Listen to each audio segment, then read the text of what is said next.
네, 안녕하세요. 잘 지내셨어요? 제가 책을 냈잖아요. 책을 냈어요. 보이시죠? 성공하는 모금 제한의 기술이라는 책을 냈는데요. 이 자리를 빌어서 도와주신 아름다운 재단 관계자 여러분께 감사 우선 드리고요. 사실 이 책을 제가 구상하게 된 이유가 좀 있어요. 제 나름대로 열심히 썼기는 합니다만 이 책에 관통하고 있는 하나의 주제가 좀 있습니다. 그게 뭐냐면 우리가 기부자 중심형 사고를 한번 해볼 필요가 있다라는 거예요. 물론 모금에는요, 제가 이제 제 나름대로 이렇게 좀 나눠봤습니다만 우리 단체나 사업을 잘 설명하는 내용으로 이렇게 잘만 이렇게 여기저기 다니면서 우리 내용을 소개하고 설명만 잘해도 되는 모금이 있고요. 두 번째는 설득 모금이라고 제가 이야기하는, 사실은 이 책에 담긴 건데요. 이왕이면 그 설득을 하려면 그냥 우리 내용만 설명해서는 안 됩니다. 상대방의 특성, 상대방이 어떤 상황, 조건에 있는지, 뭘 원하는지를 알아야만 설득할 수 있잖아요. 그래서 설득에 대한 이야기가 있고, 세 번째는 같은 설득이라도 그들이 원하는 것을 우리가 안 가지고 있을 때 쓰는 방법론이 있습니다. 이렇게 좀 우리가 부족한, 이 사람한테 뭔가를 얻어내려면 이게 필요한데 애석하게 우리가 안 가지고 있는 거예요. 그러면 대부분 포기하고 마는데 이 내용을 어떻게 확보를 해서 이 사람들한테 갖다 주면서 원하는 것을 얻을까? 이걸 제가 이제 굳이 이야기하면 협상 이렇게 이야기합니다. 설명, 설득, 협상 이렇게 이야기를 하는데, 제가 이제 비영리 단체 쪽으로 와서 보니까 재밌는 현상들을 하나 발견했어요. 모금을 한다는 사람들이 거의 다 설명만 하고 있더라고요. 그나마도 설명을 하려면 굉장히 매력적으로 보이게 설명을 해야 되는 게 필요하거든요. 그러니까 우리 단체나 우리 사업 이야기를 들으면 와, 정말로 기가 막히다. 이런 사업은 내가 본 적이 없다. 아니면 이 사업 다른 데 하는 것보다는 당신들한테 해주겠다. 뭐 이런 정도로 딱 이렇게 가슴을 참 감동시킬 정도로 이렇게 하는 내용들이 있으면 좋겠잖아요. 근데 해석하게 1번 설명도 그냥 평이하고 너무 뭐 내용상으로 별 다를 거 없는 그런 설명만 하더라. 근데 더더군다나 더 심각한 건 설득이라는 것 자체를 아예 안 하더라. 왜 설득을 안 하냐? 상대방에 대한 관심이 없더라. 제가 그런 것들을 뭐라고 하냐면 붕어빵 제안이라는 표현을 씁니다. 붕어빵은 뭐 똑같은 형태로 그냥 틀로 꽝꽝꽝꽝 찍어내듯이 그냥 설명문 하나 만들어서, 소개서 하나 만들어서, 사업 소개 같은 거 하나 만들어서 여기에다 넣고 저기에다 넣고, 사실은 뭐 아무 관계없는, 뭐 예를 들어서 그 기업 입장에서, 그 제안서를 받는 기업 입장에서는 우리들은 대북 사업을 하지 않는데 거기다도 그냥 넣고, LG에다도 넣었던 거, 삼성에다도 넣고, 그 대기업에다 넣었던 것도 무슨 지역에 있는 중소기업한테도 넣고, 똑같은 거죠. 로고만 바꿔가지고. 다들 한 번씩 실패해 보셨겠지만 저도 로고만 바꾸다가 로고 잘못 바꿔가지고 이렇게 크게 일을 그르친 적도 있죠. 예를 들어서 삼성에다 낸 것을 LG로 갖고 갔는데 삼성 로고 잘못 안 빼가지고 아무튼 요거 넣었기도 하고, 이런 것들 한 번씩 실수하고 그러잖아요. 그래서 제가 생각한 건 이거였습니다. 설명하는 것도 중요하다. 이것도 제가 이제 따로 다룰 겁니다. 매력적으로 우리를 포장하고 설명하는 방법도 좀 배우실 필요가 있습니다. 모금을 할 때는. 근데 우선은 그거보다 너무들 관심을 안 갖는 기부자 관점에서의 사고, 기부자를 먼저 생각하고 중심에 서서 이걸 풀어나가는 어떤 제안서 작성법, 이런 것들에 대해서 고민이 좀 있었습니다. 어떻게 하면 이걸 좀 알려줄까? 왜 이게 중요하냐면 실제 무수히 많은 현장에서의 경험 또는 이렇게 전문가들의 이야기를 보면 이걸 꼭 해야 되는 이유가 뭐예요? 이게 성공률이 높다라는 거예요. 기부자 관점에서 생각하고 기부자를 중심으로 해서 제안서도 쓰고 제안을 하면 모금의 성공률이 높아진다는 거예요. 이왕 애써서 일을 했는데 떨어지는 거 여러분들 기분 좋으신 분들 계세요? 없잖아요. 사실은 우리들이 뭔가를 했으면 뭐 성과를 얻기를 바라는데, 그럴 때 그냥 설명하는 것보다는 설득하는 게 훨씬 더 성공률이 높다라는 것은 여기저기 뭐 영리 비영리 다 합쳐가지고도 이미 검증된 내용입니다. 그렇기 때문에 우리가 거기에 관심을 가질 필요가 있는 거예요. 그래서 오늘 그 이야기를 좀 먼저 해보려고 합니다. 어렵지 않습니다. 이거 관점 하나만 바꾸면 금방 됩니다. 제가 워크숍을 만들었어요. 이제 기부자 관점으로 전환시키는 거, 그 다음에 전환된 상태에서 그러면 누군가를 대상으로 어떤 이야기를 풀어나가야 되는가? 그건 이제 제한 콘셉트라는 이름으로 그 다음 영상에서 이제 보시게 될 겁니다. 그 내용. 그 다음에 이제 이왕이면 그 사람들을 만날 때 없는 가치를 어떻게 만들어서 또 제공할 수 있을까? 이건 좀 고급 과정에 속합니다만 이 내용, 이 세 가지 워크숍을 만들었어요. 가장 그 중에 이제 첫째가 기부자 관점으로의 전환 워크숍입니다. 그랬을 때 제가 이렇게 이야기를 해요. 김재춘한테 한번 기부 받아봐라. 여러분도 한번 시도해 보세요. 김재춘이라는 사람한테 한번 기부를 받아봐라. 여러분 단체 내용을 가지고. 그래서 제가 쪽지를 하나씩 나눠주고 여러분 단체 설명과 그 다음에 여러분 사업 설명, 저한테 이제 소개할 저한테 이제 모금을 할 그 사업 내용을 하나 골라가지고 그걸 한번 설명해봐라. A4지 한 장에다가 써봐라, 두 가지를. 라고 해봤더니요. 무려 50명이 온 워크숍에서 제가 그렇게 쓰라고 했더니 정말 열심히 쓰셨더라고요. 한 30분 쓰셨어요. 예, 정말로 단 한 명도 빼지 않고 열심히 쓰셨습니다. 결과는 어떻게 됐을까요? 제가 무슨 이야기를 지금 하고 싶은 걸까요? 예, 그 50명 중에 김재춘이라는 사람에 대해서 어떤 사람인지, 이 사람이 어떤 사업을 원하는지, 어떤 기부 성향이 있는지 바로 앞에 강사로 제가 있었음에도 불구하고 저한테 그걸 묻는 사람도 한 명도 없었고 제 홈페이지에 들어가서 확인한 사람도 없었고 그냥 자기들 이야기만 쓰고 있었어요. 결론은 뭐였냐면 그들의 이야기는 저를 어떤 내용도 저를 흔들지 못했습니다. 기부자 관점이라고 하는 것이 굉장히 쉬워 보이죠. 하지만 그 관점 자체가 없는 거예요. 이런 거죠. 내가 누구한테 지금 제안을 할 건가, 누구한테 모금을 받으러 갈 건가에 대해서 고민하고 그 내용을 살펴보고 한번 그 내용을 홈페이지도 들여다보고 그 아는 사람한테 가서 그 사람이 어떤 생각을 갖는지에 대해서 확인하지 않습니다. 물론 변명은 있어요. 그렇게 시간이 없다. 그럴 시간도 없고 그럴 수도 없더라. 그러면 잘하는 사람들은 시간이 많아서 그걸 확인할까요?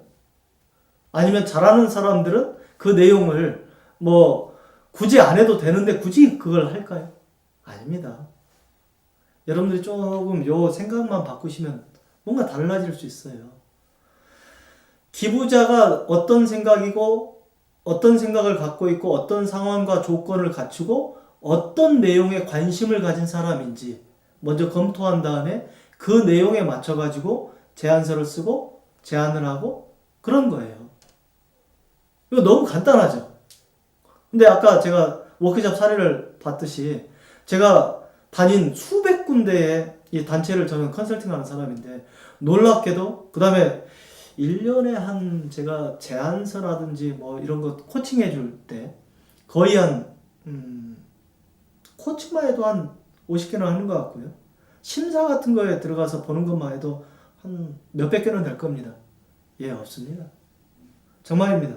그 기부자 관점에서 또는 내가 지금 어떤 공모 사업을 한다면 그 공모 담당자 또는 심사위원들이 그 대상자일 거 아닙니까? 그 사람 관점에서 쓰는 경우가 정말 손에 꼽을 정도입니다. 어쩌다가 그런 손에 꼽는 그 내용들을 보면 멋져요. 그리고 대부분 그런 사람들은 통과됩니다. 대부분 또 받습니다. 우리들은 왜 성공률이 낮을까? 기부자 관점에서 생각하지 않기 때문입니다. 교과서에도 쓰여져 있고 누구한테나 많이 들었고 어딘가에서는 들었던 이야기고 다 압니다. 근데 실천을 안 하는 거죠. 그래서 실천하는 법은 의외로 또 간단합니다. 상대방이 누구냐? 어떤 고민을 갖고 있느냐? 어떤 특성을 갖고 있느냐? 그러면 우리가 어떻게 접근하면 될지? 라고 생각하는 거예요. 뭐 별거 없습니다, 사실은. 이제 이 파워포인트 화면을 보실 건데 제가 여기 해놓은 게 있습니다. 여기 제한 대상자에 따라 달라지는 것들 고려사항 이렇게 돼 있죠. 사람이 달라지면요, 사업 내용, 제한할 사업 내용도 달라져요. 그 다음에 사업에서도 같은 이야기를 하더라도 사업 내용에서도 달라지는 게 있습니다. 사업에서 어떤 부분을 강조할 것인가, 그런 부분들이 완전 달라지는 거죠. 그 다음에 이제 그 사람들이 어떤 요구를 할 것인가, 또 제안의 메시지는 어떤 형태로 할 것인가. 제가 솔직하게 고백을 하자면 저는 고등학생 강의를 포기했습니다. 왠 줄 아세요?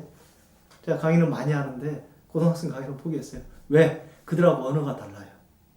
그들의 언어, 그들의 관심사, 그들의 내용에 맞춰서 그들의 어떤 뭐 줄임말 이런 것들, 아니면 그들이 재밌어하는 어떤 내용들 제가 모르겠더라고요. 그래서 제가 사실은 포기한 겁니다. 그런 거하고 비슷하게 그들의 제안 메시지, 쓰는 메시지의 격과 형식도 다를 거고, 그 다음에 그들의 저항 요소도 있어요. 그러니까 저항 요소는 뭐냐면, 이런 것 때문에 내가 기부하기 좀 꺼려진다 라는 내용이 있죠. 그걸 미리 안다면 그거에 대한 대비를 해서 이러냐 저러냐로 풀어나갈 수 있잖아요. 그러니까 그런 부분들에 대한 준비가 전혀 없이 그냥 들이미는 겁니다. 또 하나는 이런 것도 있습니다. 권유자도 중요해요. 그러니까 누가 가서 그 대상자한테 이야기하는 게 훨씬 효과적일까요? 내가 가는 것보다는 다른 사람이 가는 거. 예를 들어서 그분이 진짜 존경하는 그 고등학교 선생님을 먼저 포섭해서 같이 간다면요, 완전 달라지는 겁니다.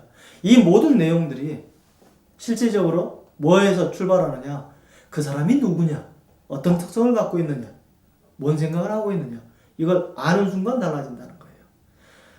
다시 한번 말씀드리지만 실제 현장에서 그렇게 하지 않습니다. 요 자료 보시면 아시겠지만 얼마 전에 삼성에서 한 100억 풀었죠. 사회복지 공동모금회하고. 그래서 이제 나눔과 꿈 사업 공모전을 했어요. 100억이라는 큰 돈이 걸려서, 그 다음에 또 이제 한 단위 사업에는 뭐 3억 원 막 이렇게 준다라고 해서 많은 단체들이 거기에 지원했습니다. 저한테도 4군데 단체가 코칭을 받으러 왔어요. 그러니까 내기 전에 2군데가 왔고 떨어진 다음에 2군데가 왔어요. 저는 이렇게 물어요. 가장 먼저 물었던 질문이 있습니다. 그들이 써온 초안을 보지 않고 가장 먼저 물었던 질문이 있어요. 근데 선생님이 이거 내신다고 했는데 나눔과 꿈 공모전이 어떤 공모전인지는 잘 이해하셨어요? 라고 제가 물었습니다. 뭐 잘 이해했다고 대부분 합니다. 아니, 그렇게 이해하시는 게 아니고 어떤 데를 뽑는다고 하던가요?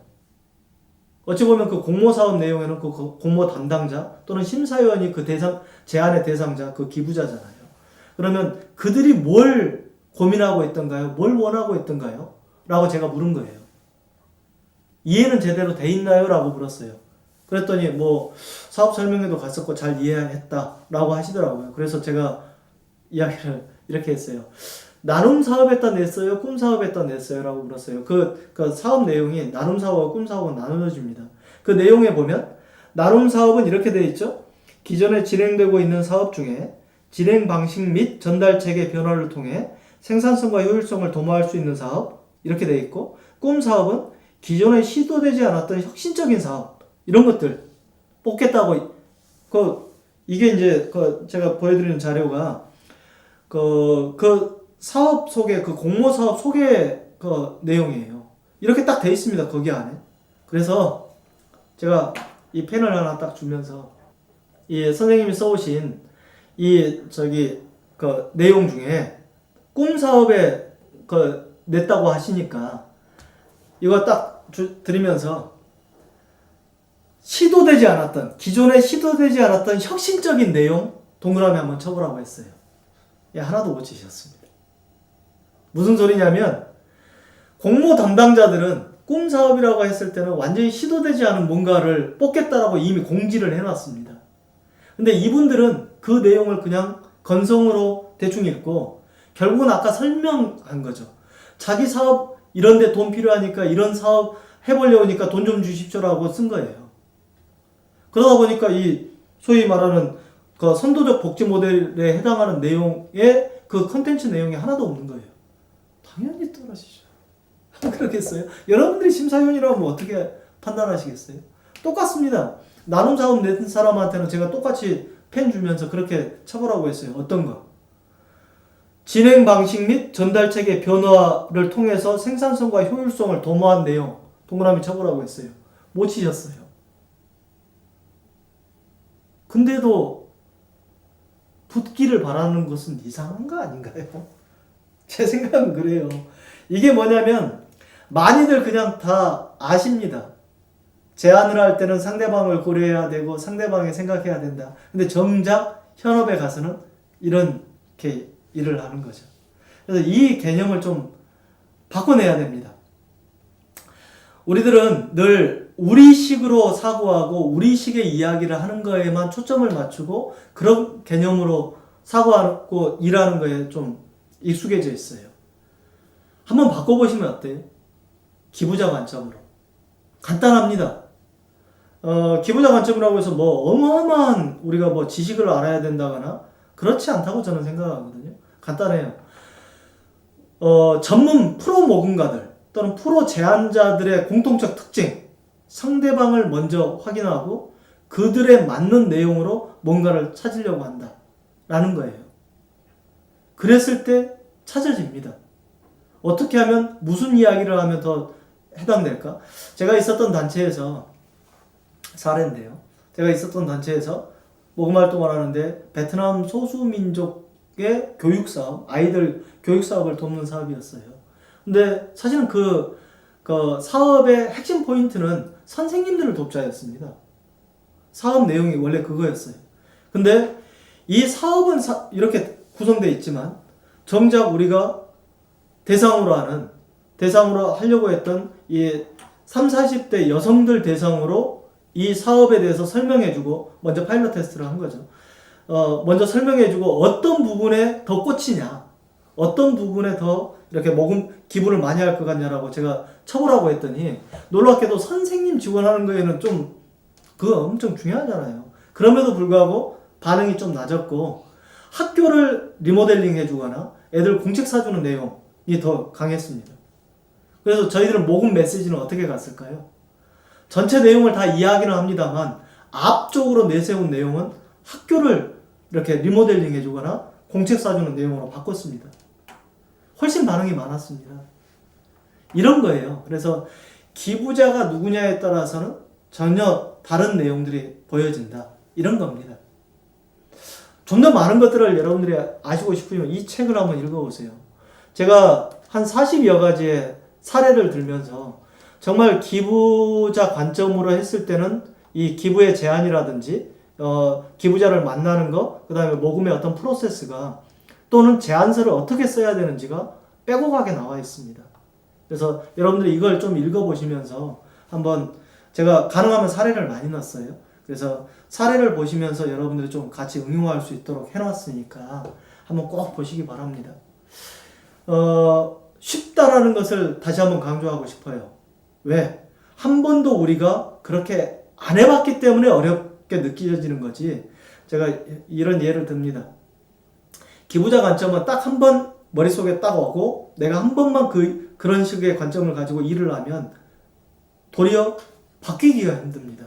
여러분들 매직아이라는 거 해봤죠? 이렇게 뭐 그려놓고 이렇게 오랫동안 쳐다봐야 이렇게 싹 그 그림이 보이는 거 매직아이 있잖아요. 근데 매직아이가 처음에는 힘든데 한 번 그 형태를 딱 보면 그 다음부터는 안 보기가 힘들지 않아요? 그런 거하고 비슷한 겁니다. 기부자 관점은 한 번 딱 해보면 물론 처음에는 좀 시간도 걸리고 애를 써야 됩니다. 하지만 그거 한 번 한번 딱 해보면 그 다음부터는 그냥 편해집니다.